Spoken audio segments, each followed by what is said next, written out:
Mobile, tablet और अन्य digital screen का बढ़ता इस्तेमाल अब बच्चों की आंखों के लिए गंभीर चिंता का विषय बनता जा रहा है। इसी समस्या को देखते हुए गोरखपुर के बेतियाहाता स्थित मित्तल आई हॉस्पिटल में बच्चों के लिए एक निःशुल्क नेत्र जांच शिविर का आयोजन किया गया। इस शिविर का उद्देश्य बच्चों की आंखों की समय पर जांच कर उन्हें बेहतर दृष्टि और स्वस्थ भविष्य देना है। शिविर का शुभारंभ गोरखपुर के मेयर डॉक्टर मंगलेश श्रीवास्तव ने किया। इस दौरान उन्होंने बच्चों के स्वास्थ्य को लेकर एक ऐसे आयोजनों की सराहना की और अभिभावकों से अपील की कि वे बच्चों की आंखों की नियमित जांच कराते रहें।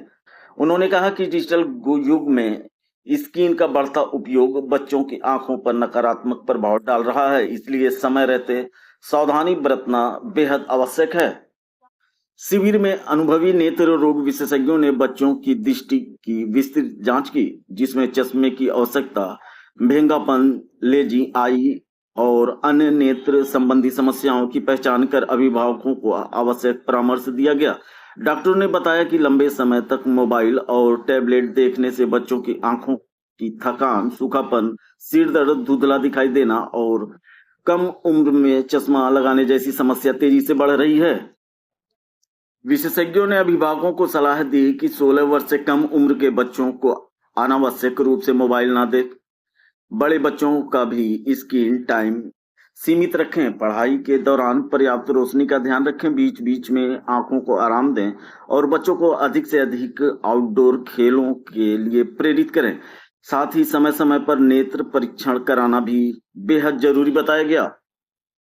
डिजिटल दौर में बच्चों की आंखों की सुरक्षा हर अभिभावक की जिम्मेदारी है। ऐसे में मित्तल आई हॉस्पिटल द्वारा आयोजित यह निःशुल्क नेत्र जांच शिविर न केवल बच्चों की आंखों की जांच का माध्यम बना, बल्कि अभिभावकों को जागरूक करने की दिशा में भी एक महत्वपूर्ण पहल साबित हुआ।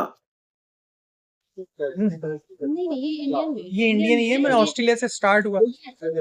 बेसिकली ये जो बच्चों की एक पावर होती है, इसको हम लोग मायोपिया बोलते हैं, जिसमें बच्चों को दूरदृष्टि की प्रॉब्लम होती है और वो लगातार बढ़ रही है क्योंकि बच्चों का लगातार मोबाइल यूज, टैबलेट यूज और बच्चों की आउटडोर एक्टिविटी एकदम बंद हो गई है। बच्चे घर ही में रहते हैं, इंडोर गेम्स ही खेलते हैं, मोबाइल देखते हैं, तो उससे बच्चों का पावर लगातार बढ़ रहा है। उसी पावर प्रोग्रेशन को रोकने के लिए एक मतलब कह सकते हैं कि लाल रोशनी जो है, आज से लाल रोशनी जो है बच्चों की पावर को रोकेगी और बच्चों की पावर को कम भी करेगी। तो इसका प्रोटोकॉल होता है, उसी प्रोटोकॉल को फॉलो करना है कि हर रोज 3 मिनट का एक एक दिन छोड़ के बच्चों को सेशन देना होगा। और ये टोटल करीब करीब बच्चों की पूरी लाइफ तक ये टोटल 66 सेशंस होंगे, बच्चा जब तक 21-22 साल तक का नहीं हो जाता।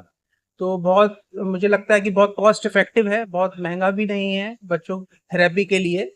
तो इससे बच्चों का बहुत अच्छा रोल आ रहा है। ऐसे इस टाइप के बहुत सारे इक्विपमेंट्स इस समय चल रहे हैं, लेकिन जो सबसे ज्यादा रोल है इस समय इसी मशीन का है और आने वाले फ्यूचर में मुझे लगता है कि हर सेंटर्स पे होगी और इसका रोल बहुत अच्छा होगा और बच्चों की पावर को रोकने के लिए हम लोग बहुत कारागर होंगे इससे।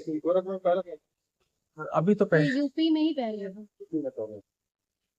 सर, इसमें अगर देखा जाए बच्चों को अगर किस तरह का चश्मे की जरूरत पड़े, चश्मे की जरूरत जैसे मान लीजिए बच्चा हमारे पास किस एज ग्रुप में आ रहा है, किस पावर के साथ आ रहा है, उस पर डिपेंड करेगा। मान लीजिए हो सकता है कि बहुत कम पावर से है, शुरुआत हो उसकी, तो हम उसको स्टार्ट कर सकते हैं और उसकी पावर आगे बढ़ने से रोक सकते हैं। और हो सकता है कि थोड़ा बहुत पावर इसमें ज्यादा, कई केसेस में देखा गया है कि पावर कम भी हो गया है ऐसा, लेकिन बहुत रेयर होता है। जो कि हम नॉर्मल जैसे चश्मा देते हैं, पेरेंट्स पूछते भी हैं कि हम बच्चा हमारा चश्मा रेगुलर लगाएगा तो इसका पावर कम होगा कि नहीं होगा, तो नॉर्मली नहीं होता है। लेकिन इस मशीन में देखा गया है कि बहुत से केसेस में पावर रिड्यूस हुआ है, कम हुआ है।